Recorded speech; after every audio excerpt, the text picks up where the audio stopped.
Sudah sempat nonton belum bahasan filosofi NLP yang sebelumnya? Udah gak lama sih bang ya. Kita mau lanjutin lagi bahasan kali ini. Kita mau bongkar ya beberapa asumsi-asumsi dasar dalam NLP, at least yang sudah available, yang kita sebut sebagai NLP presuppositions, yang sempat saya bahas versinya Robert Dills, ada 4 kelompoknya itu. Nah, kita mau bongkar lebih detail gitu ya, supaya nanti moga-moga video ini bisa jadi referensi siapapun yang ingin mendalami NLP pada tingkat kedalaman yang mungkin rada filosofis ya. Kita bahas yuk habis ini.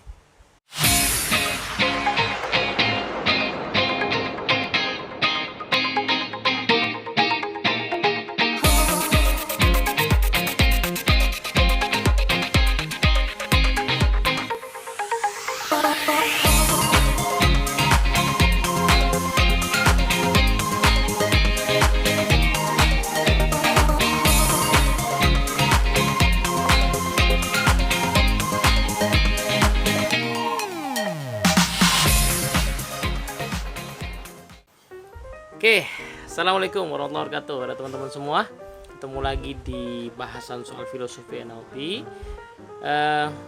Referensi yang saya pakai kali ini adalah sebuah artikel yang ada di blognya Robert Dills ya, salah satu NLP developer awal sampai sekarang masih aktif, salah satu dari orang yang sangat dan masih paling produktif di NLP menurut saya saat ini, dalam artian pengembangan baru, terutama karya tulisnya dan karya-karya yang lainnya. Itu saya kira yang bisa menyaingi cuman generasi setelahnya, yaitu Pak Michael Hall. Tapi nggak tahu mereka tuh seumuran apa lebih muda gitu ya Pak Michael. Tapi yang jelas sama-sama produktifnya dan orang yang sangat menarik karena bisa connect ke banyak faksi di NLP. Oke, di website tersebut ada kalau teman-teman mampir nanti di linknya ada menu artikel, kemudian fundamental principle apa gitu judulnya, nanti di dalamnya ada presuppositions. Nah, kita mau bahas ya. Jadi menariknya adalah di sini terkumpul sekitar 15 ya. 15 presuposisi yang ternyata kalau saya amati nggak ada bahasa yang baku sih ya. Pak Dills punya sendiri, Pak Hall punya sendiri. Cuman esensinya kurang lebih sama dan memang tidak pernah dirumuskan bakunya gimana kalimatnya gitu. Yang pernah adalah ide-idenya saja. Dan di sini jelaskan memang ide-ide dari presupposisi NLP itu merupakan sintesa ya. Jadi karena NLP ini filosofi dasarnya salah satunya adalah pragmatisme. Jadi yang penting itu kan manfaatnya ya, sebuah ilmu atau sesuatu itu yang penting manfaatnya. Sehingga pada masa itu kalau kita baca sejarahnya, ilmu dari manapun ya, selama bermanfaat buat menjelaskan sebuah fenomena dan kemudian bermanfaat untuk dijadikan sebuah proses, buat teknik ya dipakai gitu ya. Nah, makanya kalau kita lihat-lihat Pak John Grinder ya, karena beliau linguis, maka yang sangat banyak itu salah satunya adalah Alfred Korzybski dan Noam Chomsky ya. Jadi general semantics itu dari Alfred Korzybski. In fact kata neurolinguistik dan neurosemantik yang sekarang dipakai jadi nama ilmunya itu datangnya dari Pak Alfred Korzybski. Itu saya mau baca bukunya beliau belum kuat yang judulnya Science and Sanity itu.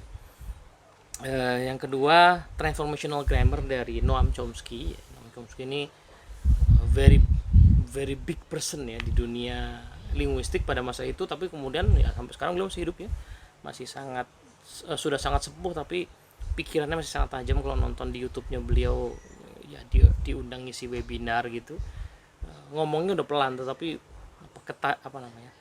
ucapannya itu lugas dan tajam gitu, ngomongin soal politik dan sebagainya.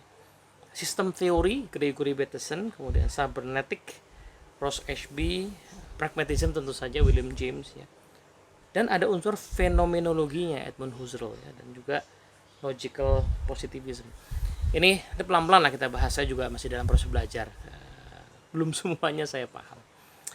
Nah, tapi anyway, semua pandangan-pandangan filosofis tadi di NLP sebenarnya sudah terangkum secara pragmatis dalam presuposisi NLP gitu ya. Nah, kalau kita lihat yang paling dasar, paling banyak disebutkan sebenarnya adalah the map is not the territory ya kan. kota, bukanlah wilayah sebenarnya. Ini konon juga adalah kata-kata dari Alfred Korzybski. Jadi ngambilnya itu dari situ. Bisa jadi Korzybski juga tentu saja belajar dari mana-mana ya, tetapi para NLP founder sendiri ngambilnya dari situ, dari Korzybski.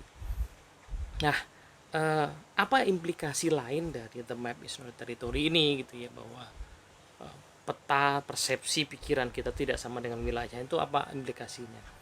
Implikasinya adalah satu ya, ada presupposisi people respond to their own perceptions of reality. Jadi manusia itu merespon terhadap persepsi atau petanya, bukan terhadap realitanya. Sehingga pada saat kita bereaksi terhadap sesuatu, sebenarnya reaksi itu bukan sesuatunya tadi, bukan realitanya itu yang kita yang memicu reaksi kita, tetapi sebenarnya adalah map kita tentang hal itulah ya, yang memicu reaksi itu gitu. Kebalikannya ya, kalau orang bereaksi terhadap sebuah kejadian, maka sebenarnya bukan kejadian itu sendiri yang memicunya, tetapi persepsi dia tentang kejadian itu yang memang berlangsung dengan sangat cepat gitu ya, karena sudah ada persepsi-persepsi sebelumnya gitu. Bahkan sudah ada persepsi yang mungkin sifatnya survival misalnya gitu. Anak kecil kenapa takut dengan sesuatu yang baru dia temui, padahal dia baru bertemu ya kan ya, karena ada sifat survival gitu ya, tapi in fact itu adalah persepsi juga gitu. Nah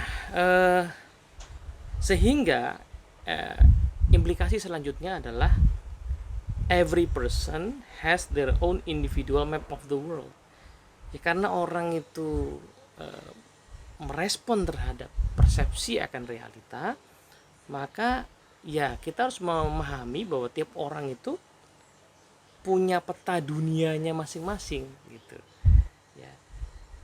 Tidak ada, dan karenanya ini ada sambungannya, dan karenanya tidak ada satu peta dunia pun, tidak ada satu persepsi pun yang lebih benar dibandingkan yang lain gitu. Jadi persepsi tiap orang tuh sama-sama persepsi, tidak lebih benar dibandingkan yang lain.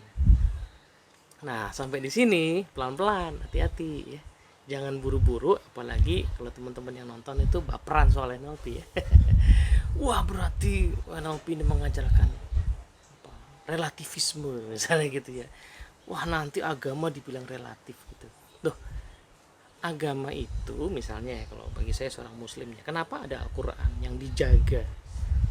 Dijaga, betul-betul dijaga sampai sekarang, itu otentisitasnya dijaga ya, justru karena memahami manusia itu seperti ini ya kan. Kenapa ada acuan baku yang namanya Quran itu yang dijaga, itu ya karena Tuhan sangat memahami, Allah sangat memahami bahwa manusia itu memang merespon persepsinya terhadap realita, maka harus ada satu patokan yang clear, yang jelas, yang kalau orang kembali kepada patokan itu dengan pikiran yang jernih, maka dia akan menemukan kebenaran gitu. Kenyataannya kan banyak ya, orang yang berilmu berbeda pendapat. Itu sebenarnya bukan berbeda pendapat semata-mata kalau yang saya sering dengar, sering baca, tapi berbeda pendapatnya karena dua orang ini itu berada pada situasi yang berbeda, dan beliau merespon ya, pendapatnya itu merespon terhadap situasi yang berbeda itu ya masing-masing. Jadi pendapatnya lain gitu. Bahkan satu orang ahli ilmu saja ketika hidup di satu negeri dan ketika beliau pindah ke negeri yang lain, pendapatnya beda untuk masalah yang sama. Kenapa? Karena pendapat itu merespon terhadap realita. Nah, tapi kenapa kok sama-sama valid? Ya karena mengacunya pada sesuatu yang pasti. Tapi pendapat itu sendiri selalu merupakan sebuah persepsi. Justru di sini kita bisa maklum kenapa ada perbedaan pendapat, dan kita jadi makin makin paham, make sense mengapa perlu ada sebuah patokan baku. Justru karena manusia itu kenyataannya merespon terhadap persepsinya, sehingga persepsinya itu unik, sehingga tidak ada yang lebih benar dibandingkan yang lain. Yang perlu kita ketahui adalah bagaimana proses persepsi itu terbentuk dan fungsinya seperti apa, dan apakah fungsinya tepat, fungsinya baik, masih bisa dipertahankan atau perlu di-upgrade.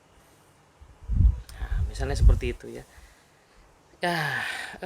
Nanti apa implikasinya pandangan ini? Implikasinya pandangan ini adalah kenapa kemudian muncul ya di kemudian hari di NLP teknik yang namanya, ini generasi setelahnya lagi nih, yang namanya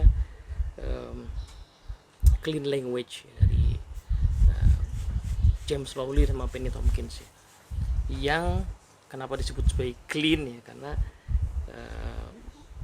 beliau itu mempelajari dari David Grove, nama terapisnya, bahwa ketika seorang klien, pasien itu mengemukakan sebuah metafora, maka kita nggak perlu mencampuri metaforanya, kita hanya perlu mengajak dia menyadari kemudian mengeksplorasi metafora yang dia pakai. Karena metafora itu adalah persepsinya terhadap realita, dan dia dia mengalami problem itu karena terkungkung oleh si metafora tersebut. Nah, kalau metaforanya itu disadari, dieksplorasi, nanti dia akan menemukan cara untuk mengembangkan metafora itu, persepsi tadi, yang kemudian akhirnya bisa membuat dia jadi punya pilihan-pilihan baru. Nah, teknik-teknik seperti itu kenapa begitu ya, karena dia lahir dari keyakinan ya, asumsi dasar seperti yang kita bahas ini, bahwa tiap orang punya peta dunianya sendiri, tidak ada yang lebih benar dibanding yang lain. Bagi saya, orang yang sehat, petanya dia itu nggak masuk akal, gitu aja kok jadi masalah, sehingga gitu aja kok trauma, gitu aja kok fobia. Nggak bisa begitu, karena itulah peta yang dia gunakan untuk merespon dunia, sehingga dia jadi begitu. Nah, untuk itu kita perlu ajak dia untuk mengembangkan, mengupgrade ya, persepsi petanya tersebut gitu. Nah, nyambung dari sini juga nyambung akhirnya ya, karena tiap orang punya keunikan ya, persepsi masing-masing, jadi nyambung bahwa ada presupposisi lain. The meaning of a communication to another person is the response it elicits in that person, regardless of the intent of the communicator. Dalam bahasa versi lain ya, the meaning of the communication is in the response you get.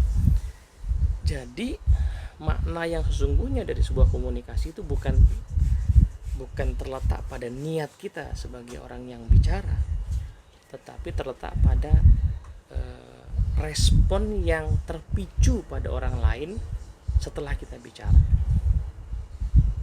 Nah, kita boleh bicara sesuatu yang baik dengan cara yang baik, niatnya begitu. Tetapi kalau komunikasi tersebut menimbulkan misalnya ketersinggungan di orang lain, berarti komunikasi tersebut maknanya menyinggung. Memahami kayak gini nggak bisa kita kemudian ngeyel bilang, saya maksudnya baik kok, dianya aja yang sensi, misalnya begitu. Nggak bisa bilang begitu, karena tiap orang punya peta masing-masing. Peta saya ini nasihat, peta dia itu kritikan yang menyakitkan misalnya. Nah, terus gimana dong? Ya justru karena meyakini presuposisi ini, maka seorang komunikator yang menggunakan NLP nanti jadi make sense ya. Kenapa kok terutama kita sangat cukup banyak gaungkan di Indonesia NLP Society pada saat kita belajar modul-modul terkait dengan relationship excellence. Komunikasi itu yang paling pertama adalah outcome-nya. Tujuannya apa berkomunikasi? Kita perlu sangat clear, karena dari situ kita perlu menyesuaikan, perlu rapport ya, perlu membangun keakraban, membangun jembatan keakraban dengan cara pacing ya. Pacing itu penyelarasan, berusaha memahami model dunia dari orang yang diajak bicara tuh kayak gimana, kemudian nanti kita sesuaikan metode komunikasinya. Kalau sudah tahu dia sensi, maka gimana cara ngomongnya, kapan ngomongnya enak, bahkan sampai sedetil ekspresi, posisi tubuh kita, pilihan kata kita, susunan kata kita tuh kita perhitungkan, demi supaya yang kita komunikasikan itu bisa ditangkap dan menghasilkan respon yang kita harapkan. Karena percuma saya ngeyel gitu, kekeh-kekehan dengan gaya saya berkomunikasi, tapi ternyata mengelisit, memicu respon yang tidak saya harapkan. Percuma dong, ya kan? Percuma saya marah-marah kalau orangnya nggak berubah, ya kan? Sudah energi keluar, orangnya nggak berubah, gitu. Atau berubahnya pas ada saya saja, gitu kan? Makanya saya tidak kagum ya pada orang yang katanya pemimpin ya, yang respon paling banyaknya itu bentuknya ngomel-ngomel, marah-marah, bentak-bentak. Saya nggak kagum. Kenapa? Karena saya itu persis banyak orang itu mungkin takut pada saat diomeli, tapi nggak berubah pada saat yang ngomel itu nggak ada. Gitu. Banyak orang seperti itu. Justru kalau kita betul-betul ingin mengubah orang, kita harus sangat customize gitu dalam berkomunikasi, sehingga memastikan itu ditangkap dan menghasilkan respon yang seperti yang kita harapkan. Nah, gitu ya. Jadi ini dasar dari pacing ya. Pacing yang nanti fungsinya adalah membangun rapport, membangun keakraban dan emosi.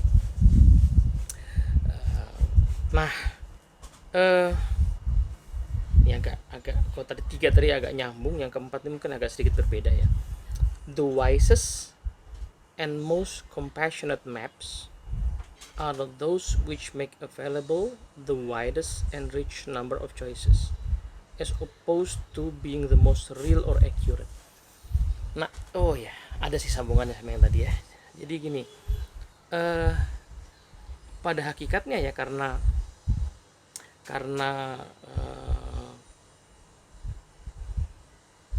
tidak ada peta yang betul-betul benar sepenuhnya. Dia selalu benar menurut pemahaman, benar menurut waktu, benar menurut konteks ya. Nah, terus kemarin pertanyaannya kan, kalau gitu peta yang seperti apa yang seharusnya kita miliki ya. Kalau nggak ada betul-betul peta yang akurat atau real gitu. Nah, NLP mengambil filosofi bahwa peta yang ya, karena ada unsur pragmatismenya itu, peta yang perlu kita miliki adalah peta yang paling banyak ya menyediakan kepada kita, paling luas menyediakan kepada kita, paling kaya memberikan kepada kita pilihan-pilihan gitu. Nah, ini sempat saya singgung di video yang sebelumnya bahwa ada law of requisite variety ya gitu ya. Jadi bahwa orang itu akan memilih sebuah tindakan, memilih sebuah respon berdasarkan pada pilihan yang tersedia baginya. Ini sudah saya bahas di video sebelumnya, jadi nggak akan saya ulangi lagi.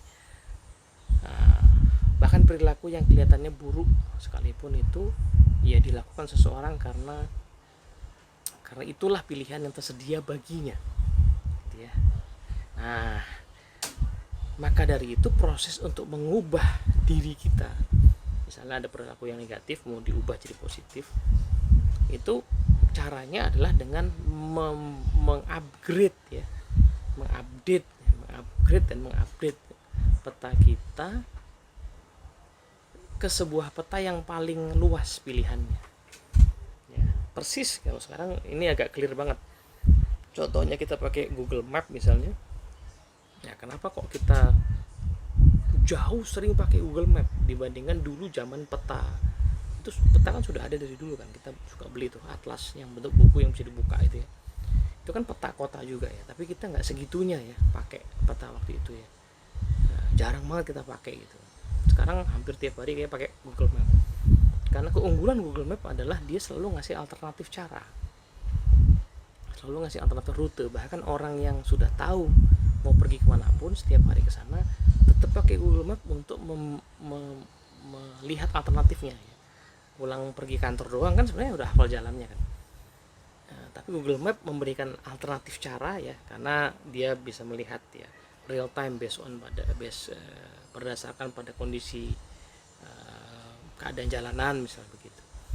Nah, begitu juga dengan peta atau persepsi pikiran kita.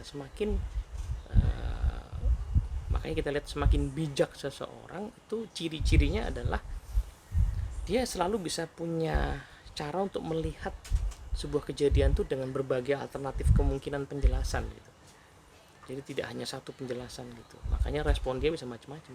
Dia bisa setuju tapi juga tidak setuju, atau setuju pada satu hal, tidak setuju pada hal lain gitu ya. Dia bisa justru tidak menyetujui hal-hal yang oleh orang awam dianggap hal yang baik gitu ya, atau kebalikannya. Kenapa? Karena dia punya alternatif ya, cara memahami kenyataan gitu ya, sehingga dia punya banyak alternatif respons gitu. Jadi bukan soal benar atau akuratnya, tapi soal mana yang ngasih paling banyak pilihan gitu. Jadi nanti pada saat misalnya kita melakukan coaching atau terapi berbasis NLP, idenya juga sama ya. Idenya bukan mengedukasi. Saya tuh lebih suka menyebut proses terapi dan coaching dalam NLP itu proses re-educating the mind, the self gitu ya. Karena proses yang dilakukan sebenarnya adalah mengajak si klien atau ya klien ya, untuk dua-duanya tadi ya, si klien itu untuk mengupgrade petanya sehingga dia punya lebih banyak pilihan. Itu bahwa kalau seandainya ada seseorang yang melakukan ya perbuatan buruk kepada keluarganya gara-gara dia dulu dididik seperti itu oleh orang tuanya, berarti kan petanya sangat sempit ya. Petanya mengatakan bahwa karena saya dididik begini maka inilah cara saya mendidik, itu petanya. Tapi proses nanti dalam terapi atau dalam coaching adalah petanya nggak harus begitu loh ya. Memang betul deh, ada orang yang seperti itu, orang yang gaya mendidiknya dipengaruhi oleh bagaimana gaya dia dididik. Tetapi sebenarnya kita juga bisa memperluas peta itu ya kan, bahwa jangan-jangan dulu gaya mendidik seperti itu cocok pada masanya. Berarti kalau diperluas sekarang, kita perlu melihat gaya yang cocok sekarang seperti apa, lalu menyesuaikan. Nah ini kan jadi lebih luas tuh kan, petanya lebih luas. Coaching juga sama ya. Coaching itu kan proses membantu orang untuk mencapai tujuan ya kan, tujuan terutama yang dia belum pernah capai atau dia belum konsisten mencapainya atau sangat challenging ya gitu. Kalau dia sudah pernah capai berkali-kali sih sebenarnya nggak perlu coaching ya kan. Perlu coaching itu kan kalau sangat challenging. Nah si coach ini seringkali ya perlu membangun peta baru ya, karena dia pasti juga perlu membangun habit baru supaya tujuannya tercapai. Habit baru datangnya dari ya, di ujungnya adalah datangnya dari peta baru ya. Nah peta baru ini adalah perluasan dari peta-peta lama ya, peta yang sudah ada. Dia punya lebih banyak pilihan gitu, sehingga kemudian dia bisa melakukan tindakan-tindakan berbeda. Kalau pebisnis waktu baru mulai dia pure hanya bicara soal sales misalnya, ilmunya soal marketing sama sales aja gitu. Nah begitu bisnisnya berkembang biar rapi, dia perlu belajar finance misalnya. Nah finance ini kan punya different paradigms, punya map yang berbeda nih kalau kita ngomongin finance ya kan. Terus nanti berkembang lagi ya, orangnya makin variatif, dia perlu belajar human capital misalnya. Ini ilmu human capital juga perlu peta yang lebih luas lagi. Nah, jadilah pada saat dia sudah jadi pebisnis yang mumpuni, udah jatuh bangun, bangkrut, rugi, untung juga gitu ya, barulah kemudian dia melihat banyak bisnis tuh kayak oh kalau begini diginiin aja, kalau ini giniin aja. Kenapa bisa begitu? Karena dia punya banyak pilihan ya, sudah punya banyak peta yang memungkinkan dia melihat situasi itu lebih komprehensif gitu ya. Nah itu kurang lebih 4 poin ya untuk sementara ini. 4 poin dulu kita bahas, nanti moga-moga kita punya kesempatan untuk lanjutin lagi. Nah jadi kesimpulannya adalah the map is a territory itu ternyata tidak sederhana ya pemahamannya. Itu berkembang kemana-mana, dan menurut saya itu salah satu core prinsip, core philosophy of NLP itu ada di the map is a territory. Oke, moga-moga bermanfaat. Assalamualaikum warahmatullahi wabarakatuh.